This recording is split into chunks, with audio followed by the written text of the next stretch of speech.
When I was a young boy, I thought that Gen X aged individuals were so lame with their toys. Uh, Teenage Mutant Ninja Turtles, Transformers.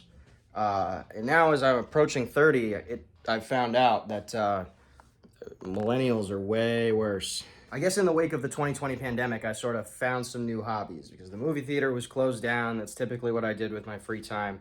And then I couldn't do that anymore for quite some time. For a couple years now, I've been filling up my bedroom on all sides with different Lego sets of all varieties, and it's starting to feel like the walls are closing in. I'm definitely not the only 20 to 30 something nerd that has fallen into this trap of like rediscovering my love of these plastic toys now that I have some kind of expendable income. And there are other people's clutter situations that you can see online that are way worse than what I've got going on here, but still, this needs to end. I went out today and I got myself a nice assortment of plastic bins so that we could do a mass cleanup and storage of a bunch of this stuff. I thought it might be fun to record a little video tour of the space as it exists because it's sort of the end of an era, you know, before I clean everything up. It all started on top of this dresser until it got too expansive and had to spill over to the rest of the room.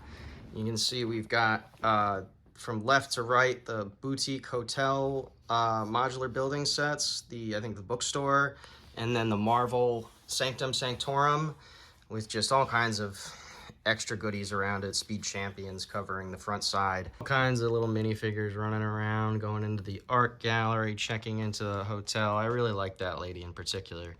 We got Donald J. Trump on the second floor here in his little suite. We got Spider-Man and Miles Morales swinging around. Please ignore all the dust. This is, you know, it's crazy how dusty this stuff gets, and it's part of the reason it needs to get out of here and go in the basement. I do have pets and a fan that goes late at night.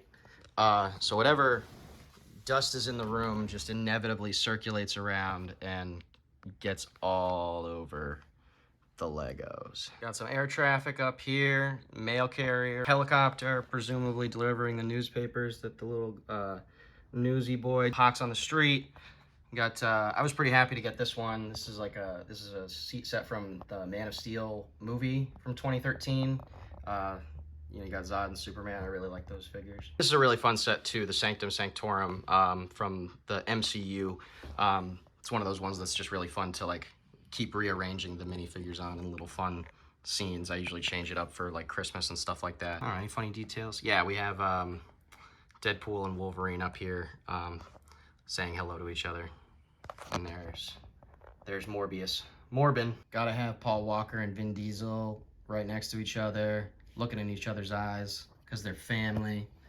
Got also Michelle Rodriguez from one of the Avatar sets I put in there because it just had to be. Like I said, that was the first space where I started building up all these Lego sets until they started overflowing onto my desk area. I usually keep something under my monitor. Right now, it's a little droid party. That's me as a Jedi and a bunch of robots. At the droid party, we only have one dance, and it is the robot. And also the Robo Boogie, so 2 dances. We can also see Robert J. Oppenheimer and Cruella de Vil having a smoke together. I'm a big fan of the Lego Guardians of the Galaxy sets. These are 2 of the spaceships that have no place right now, and they've overflowed onto this desk area so that I could get them on camera for this video. Behind the computer, you can see the Tales of the Space Age set, and I sort of did my own little add-on, Tales of the Barbie Age. This is my own little recreation of a scene from the Barbie movie from summer last year, when Barbie and Ken were leaving Barbie world to go into the real world. I know it ain't much, but I'm not much of a mock builder, and I'm very proud of it. Up on these little desk shelves, we have lots and lots of dust, primarily. But also there's lots of animal and flower type sets. I think these all came out around Easter last year, something like that. I really dig this one, this bunny one. It also is pretty cool. It opens up and has more little hopsies inside. Chickens, a unicorn, a parrot, bunch of flowers, just tons of color, lots of fun. Now if we go over to the right side, this is like the Groot shelf right now. Groot and Rocket hanging out on a park bench. Groot has he's got a cigarette, he's got a squirrel in his lap. Rocket has an apple, there's a little chicken in the top of his head. And this is also where I keep the Fender Stratocaster set. We've also got this little Hall of Groots, I guess. Brickhead's Groot with strawberries for eyes. He's got other Groots hanging off of him, like branches, I guess. Different versions of them from different sets and different movies. I love Groot, so I have a lot of Groots.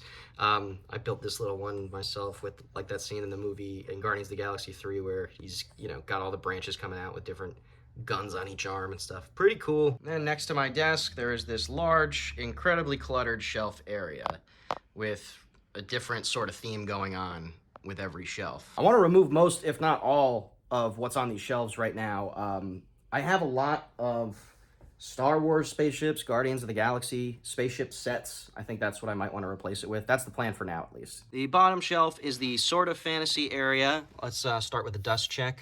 Great. Over here, we've got my coveted Winnie the Pooh 100 Acre Wood set. I love this one. I love the colorful minifigures and the tree. It's awesome. And all the way over to the right, we've got the medieval blacksmith set. I think this one probably took me the longest to build of like anything that I have. And in the middle of all that, we've got an epic battle going on between a bunch of Falcon people and other knights and some orcs. This was all from like one collectible minifigure series that was out, you know, a year ago or so. I like to have little extra special guys floating around in big situations like this. I got this cool Robin Hood archer fellow. There's the blacksmith guy with his cool dog. I like that dog husky and little Chihuahua dog. And I guess I got, what's this? There's a little lamb over here. And some falcons flying around. We got this Mr. Tumnus looking fella back here. And there's another one of my faves. We got the Marie Antoinette minifigure back there. And a little legion of tiny pink knights led by these handsome red-haired fellas. The next shelf up is probably the most cluttered, but it does have a lot of cool stuff going on too. This is all Marvel stuff. Quinjet, and it needed to stand a little higher, so I made this cool little tower to extend its stand. We've got some Hulk-busting bros standing over here, mugging at the camera. I don't really like middle fingers on these mech figures. I feel like it's a little overdone. I see it on the internet all over the place. That's my hot take on Lego mech displays. You're welcome. Turn the light on. It's a little dark in these corners. That's better. This section over here is sort of a combination of a couple different Iron Man armory sets, and obviously with pretty much as many Iron Men and then Spider-Men as I could find that would fit in there. We have the wall of Spider-Men. That rainbow one's a little custom one. Something cool about these Target Billy shelves is that the pegs are the perfect size for little Technic pins, so I can fit like a little Doctor Strange coming through this portal or Spider-Man hanging off of the wall. Up top is Michael Keaton as the Vulture from one of the Spider-Man sets from a couple years ago. Loki and Sylvie from the Loki series hanging out, doing some TVA business, I presume. Peter Parker over here doing some skateboarding. You know, War Machine, the Hulk that I got from like a younger cousin of mine or something. He was missing his arm, so he has this little bionicle attachment. Got a hot dog Venom over here, and then we also have Eddie Brock over here, giving a hot dog to Spider-Ham. I figure because Spider-Ham, you know, if he's a cannibal, then he probably really likes hot dogs and bacon and such. And this just goes to show you how cluttered it is, because I have to like remove these in order to show you some of the, I think, better parts of it that I have just relegated to the back here. Let's get rid of the Quinjet too. How about, oh Jesus Christ. I call this the girls get it done section. This set represents one of the scenes in Endgame where all the characters are fighting Thanos. I grabbed every woman superhero from Marvel that I had and I threw them in here somewhere wherever they would fit. It looks like this part fell, but it actually looks kind of cool. It's like Valkyrie is coming through, really coming through the portal on the Pegasus there. Kind of dig it. I'm gonna leave it like that for now. There's the Pepper Potts purple Iron Man suit that appeared for a couple of shots, I think. There's Echo from the hit Netflix series Echo. There's from Wakanda. The name is escaping me right now. There's a little reference to the WandaVision Disney Plus series, I guess, because you have Wanda going after, what's her name, Agatha. I like the way Captain Marvel is set up here. She looks pretty badass, in my opinion. Here's Thanos with She-Hulk on his back. You know, she didn't appear in the movie, but it's my Lego shelf. Some more Wakanda characters swinging around the back here. There's Evangeline Lilly, Ant Woman. I forget, name escapes me as well, but she's down here. Also, we've got Storm and Riri Williams. I think that's it for the Marvel shelf. We'll move up to what I kind of consider the bane of my existence, the beach area. This part right here is perfect, obviously, because I did not design it. This is the Lego Lighthouse set. It's really cool. I added the Wicked Witch up here and some extra minifigures and animals and stuff like that. That's meant to be me. I might keep this one on display somewhere in the room just because I think it's so cool. I might want to put it somewhere where I can access the cool feature a little easier. It's kind of hard to access because I have it stuck in between these two walls. But if you flip this switch, the lighthouse actually lights up and spins. I wonder what that looks like with the lights off. Not bad. If we move over to the right side of this shelf, this is the reason why this drives me crazy. This beach section takes up by far the most real estate of the entire shelf. And so, therefore, I would feel like it needs to be the prettiest, the most good looking.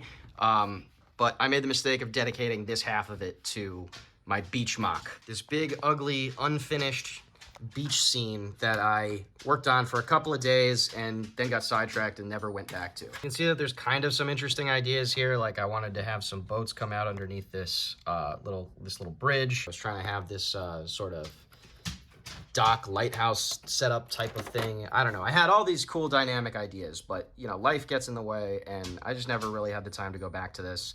And now it's just this eyesore of an unfinished piece that takes up the centerpiece of the shelf. The version of me from 9 months ago would probably hate me for saying it, but this is probably gonna get completely broken down rather than put in bins. Second from the top, we've got the Avatar shelf. Let's do another dust check. There we go. Aside from all that dust though, I think the setup for this one is pretty cool. I was trying to go for a thing where like this section all the way at the top is above water and then everything else below it is underwater.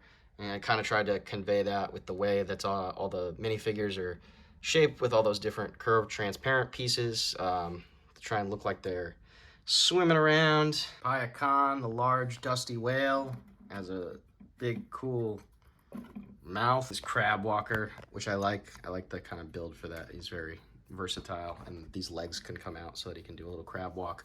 There's some little scuba diving men in here too. Some stingrays, just all kinds of things to get an underwater sort of vibe. Last but not least, on the big shelf up top, we've got space stuff.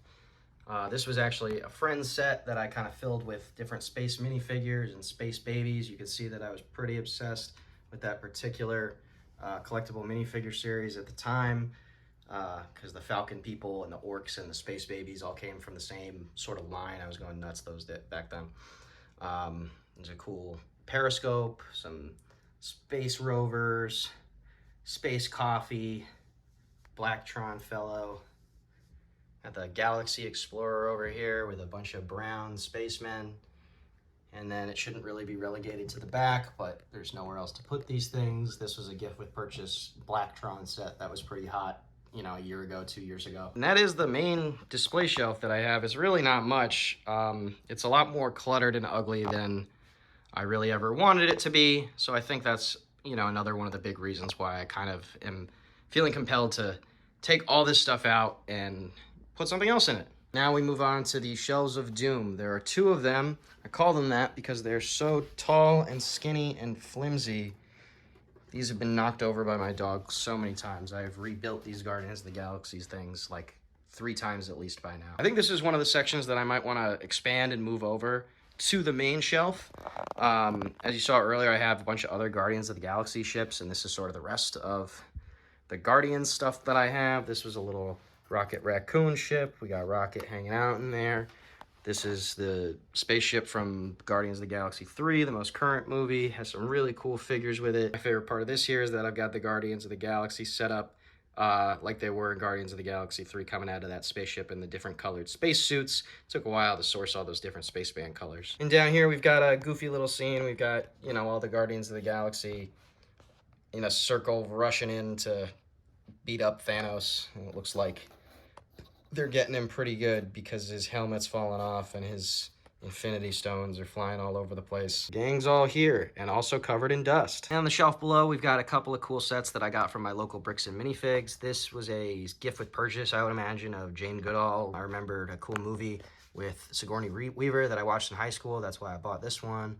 And then there's this Wonder Woman one over here. That one actually, I think it only came with the Cheetah Lady and Wonder Woman. Not particularly a fan of the Wonder Woman comic books, or not really familiar with the movies either, but I thought this was just so colorful and cool, and so I ended up filling it up with some other DC minifigures. You got Batman and Robin hanging out up here, and it looks like the Joker's about to, I don't know, stick that kryptonite somewhere where Superman doesn't want it. I don't know. Down here, we got some vessels on the open seas. This one's a really cool ideas set, this sailboat. I really like that one, and this was a gift with purchase that I was very excited for when it came out. This Mickey Mouse Steamboat Willie. I don't know if I have room for it, but yeah, if you move it back and forth, it actually does the Steamboat Willie stacks. Moving on to Doom Shelf number 2. I call this Speedster Alley, this section. You can see it's, you know, a couple of Sonic the Hedgehog sets, but I've added in, you know, pretty much every speed-related character that I had in my collection that I could think of. There's, you know, Sonic, another Sonic, the Roadrunner, the Flash, Speedy Gonzalez, and another Flash, Snyderverse Flash. That's not a real Lego figure. That was just from online somewhere. The next 3 sections is like the Return of the Jedi section, I guess. I got really obsessed with these Star Wars diorama sets. You know, they market them to adults and they price them higher than they would normally, and people like me just eat that shit up. This is the Dagobah one, dust check, not great. Endor with some extra added stuff. A lot of Ewoks, dust check, great, excellent. And the throne room scene next to this really cool Death Star 2 gift with purchase that I got. See why this stuff needs to get rearranged, moved, cleaned. Down here we have the Bat Shelf. Like with every other theme I own, I said it's gonna be contained to this area, but then it very quickly overflowed. See how dusty these Batmobiles get with the black pieces? Jesus Christ. This is every minifigure scale Batmobile that I care about, at least. There's a 1966, I believe, Adam West Batmobile. Next to that is the Tumbler Batmobile from the Christian Bale, Christopher Nolan era, and also another one of my coveted Cillian Murphy minifigures in the Scarecrow. The Batman, with Robert Pattinson. There's my Colin Farrell minifigure and the mini-scale version of that. Here we have the Michael Keaton 1989 version. It has this cool feature where the guns pop up out of the side like that and knock these panels off. And not my favorite one, but was definitely the most difficult one for me to find, was the Ben Affleck, I think Batman versus Superman Batmobile. I've got just a few little sections left to show you before we get to the really big problem area, which is these 2 closets. We got R2 over here, R2-D2. This is one of my favorite sets. I just really love the way he looks. He's got so much personality. I want to get more of those big droid builds, but like as you can see, there's some other priorities that got to get worked out first. And it's a crime, but I had nowhere else to put it, so relegated behind R2, kind of out of sight, is this really gorgeous Indiana Jones Raiders of the Lost Ark set. It's a beautiful display thing. It has a bunch of cool little play features in it too, like this rock comes all the way up. If you turn the knob, and it'll fall all the way back down. There's a little rope swing. You can see we got Alfred Molina and Indy running away from the booby trap in the temple.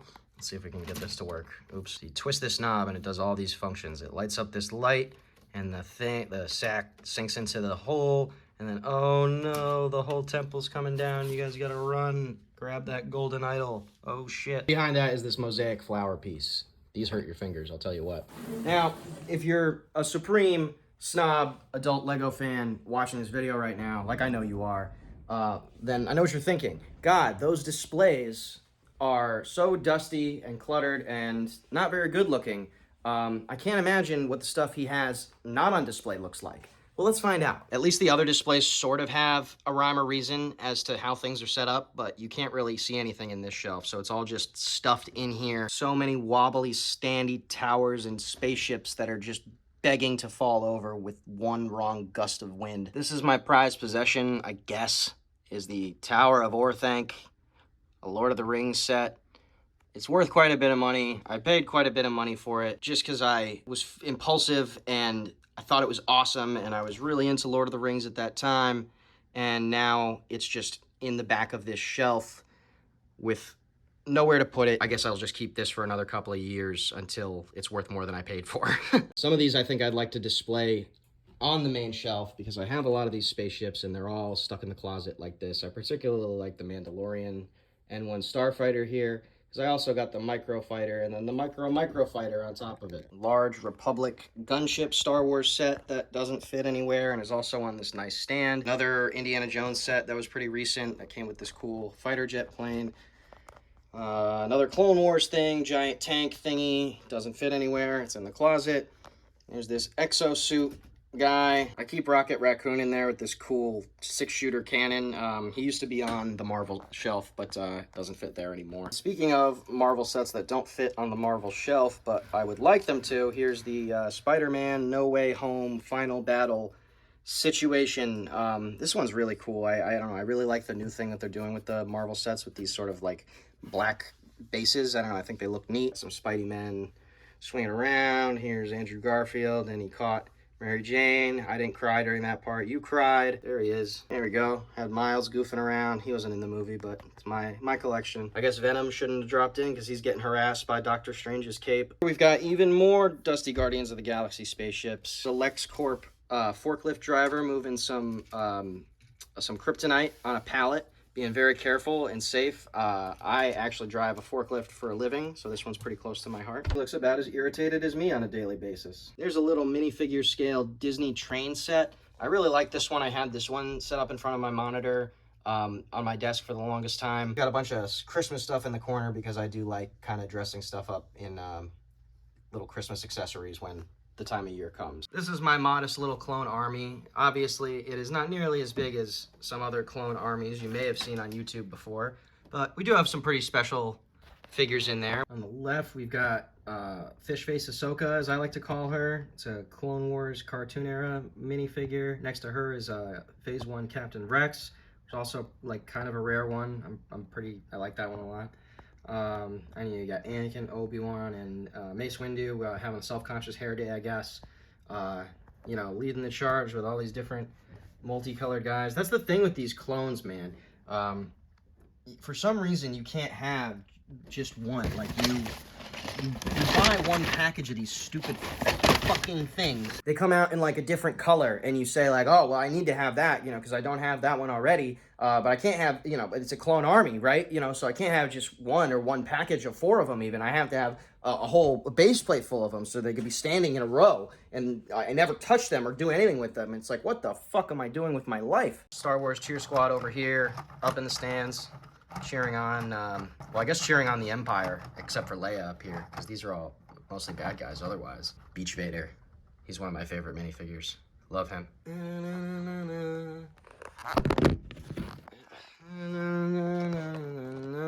In the top closet, space number 2 should be the final part of the tour. Over on the left here, we've got all my Avatar 1 sets. I don't know if it's every single one, but I hope not. That used to be in a pretty cool looking like dynamic setup, but it just got pushed further and further into a corner by other storage sets. And now it just looks like a big clump of plastic. Some other Star Wars spaceships that I think I'd like to get out on that main shelf. These were both from the Ahsoka line that came out sometime last year. I was really into those. I think they look really cool. I even got these stands for them. Some more wintry Christmas stuff. This one's pretty cool. This is a Black Widow Comic-Con set, which comes with Taskmaster, this unique Black Widow in the white outfit from that movie, and also Captain Kami, I forget his name, David Harbour's character from that movie. The rest of this shelf has some semblance of put-togetherness. I call it Closet Avenue. It's kind of like the musical art fun section of my modular buildings, is what I would say. Starting with Sesame Street, baby. I forgot, though, I was kind of into The Wire at the time, so I sort of made my Sesame Street like a drug corner because I thought that was funny. You can see Big Bird's getting stick-upped by Elmo. Bert and Ernie are fiending in the corner over there. Looks like they're getting money for whatever drugs are going around Sesame Street these days. Oh no. These pretty cool custom Joel and Ellie from The Last of Us minifigures over here in the corner. Looks like they're about to stab a clicker. This is actually a Stranger Things minifigure, the Demogorgon, but I've repurposed him as a clicker on Sesame Street, obviously. Here we have a Friends set, apartment tower, I believe it's called, something like that. And I've kind of turned it into a music studio. I think I have some cool stuff on the inside, so I'm gonna pull this out and turn it around, so see if we can see on the inside. Out front, you can see we got Kiss playing a show. I think I got these figures from Etsy somewhere. They're very sticky. Inside, we've got a bunch of fun minifigs set up. I forgot I put some of these in here. There's David Bowie and Elvis having a show up here with their blue meanie friend. Wolverine, Short King, is over here with his tall queen, enjoying the show, having a good time. And then up another floor, we've got, I guess the Beatles are taking selfies, doing some social media influencing. Good for them. All right, please get back in there without causing a scene. Next door, I guess they might have ordered a pizza, is the Up house, the Up family. Yay. Isn't that one cute? Next to that is the Jazz Club. Yet another modular building that takes up tons of space. And if we pop the top off, we can just see... Huh, I wonder who's playing tonight. Whoa! It's a dual concert of the Wild Stallions and the Trolls World Tour. Holy cow. And next to the Jazz Club, of course, we have Ghostface's Donut Shop. Because of course we do. Last but not least, we got a bunch of inventory stuff that has also gotten out of hand and is completely useless, and I'm never even going to use all these pieces. There's a bunch of miscellaneous Star Wars figures. It's one of the newest cool ones that I got, Mr. Cad Bane. Miscellaneous regular minifigures. Bunch of tiny pieces.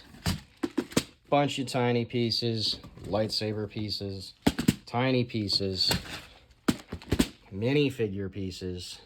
I've done my darndest to keep everything else relegated to this storage area right here, but it's also kind of overflowing. It's as organized as I can make it, as I have the space for. Like, as you can see, stuff is kind of mixed together. I try to, like, sort these things by, you know, the part type or, like, their use function, but, I mean, this shit is insane. And, of course, there's a bunch of completely unsorted inventory that's all mixed together, just taking up space and making me feel like I have no room in my life for anything. This needs to change. Here's my lewd minifigures. Nice. With some Barbie and Ken in the background. So I'm going to start the actual deep clean that I talked about at the beginning of the video, but we're probably not going to see what I've put into the various bins and how we've organized it until probably a following video. Sorry about that. Now, if you're like me and you watch a lot of content like this online about people's Lego collection and their hobby and stuff like that, this might seem like kind of small potatoes as far as like overabundance, clutter goes. It certainly doesn't seem that way to people in my life, I'll tell you what. I'm just finding the trajectory of my relationship with this product over the course of my life to be kind of interesting, and it seems like I'm not the only one. I loved Lego among many other toys, as kids do when they're kids, and then, you know, I hit puberty, teenage years, I guess, kind of lost interest in cool stuff like Legos and started paying attention to lame stuff like girls and like drugs or something like that, and then full circle have come all the way back in my late 20s to having a fondness for Lego again. It was like one small set that I bought that triggered some childhood nostalgia and happy memories that kind of snowballed out of control, at least in my humble opinion, for, you know, my bar for myself. I did not realize how long it was going to take me to walk around and visually catalog all of my Lego stuff inventory with a camera. Also apologize if the video sucks. It's been quite a while since I uploaded one. Good to see you, YouTube. Have a nice day.